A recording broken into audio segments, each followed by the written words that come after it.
get accountable. You know what church has become? Not what it was designed to be. Church was designed to be, well, let me get that verse down there at the bottom. Hebrews 10, 24 and 25. Not forsaking the gathering together of yourselves as the manner of some is.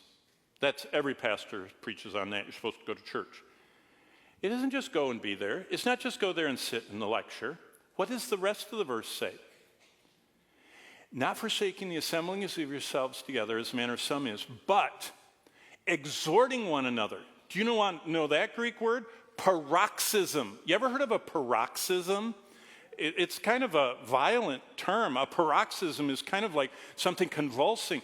We're supposed to be going around with those, those things they have everywhere where old people are, where you go, and they go, like that. The paddle things. What are those called?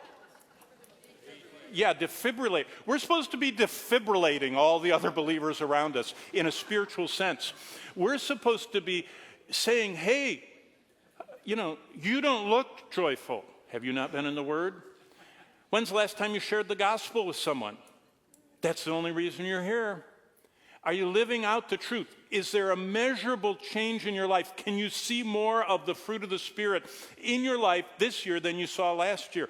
How about the people around you? Would they say you're growing in love, in joy, in peace, in gentleness, in patience? See, there's supposed to be someone that knows us well enough that they say, what's really going on? And they don't let go of us.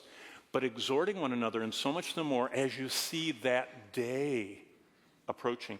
We're supposed to get accountable. We're supposed to be in a local church. It would be like abandoning your family if you weren't part of a local church. We're supposed to be in a smaller group. See, American local churches have become lecture halls where people sit, hear a message, and they never are tested on whether they listened. They're never tested on whether they learned anything. They're never tested on whether they know how to do it. The majority of people have never led anyone to Christ. That's right. And it's the only thing we can take with us to heaven. People. It should be. People collect everything nowadays.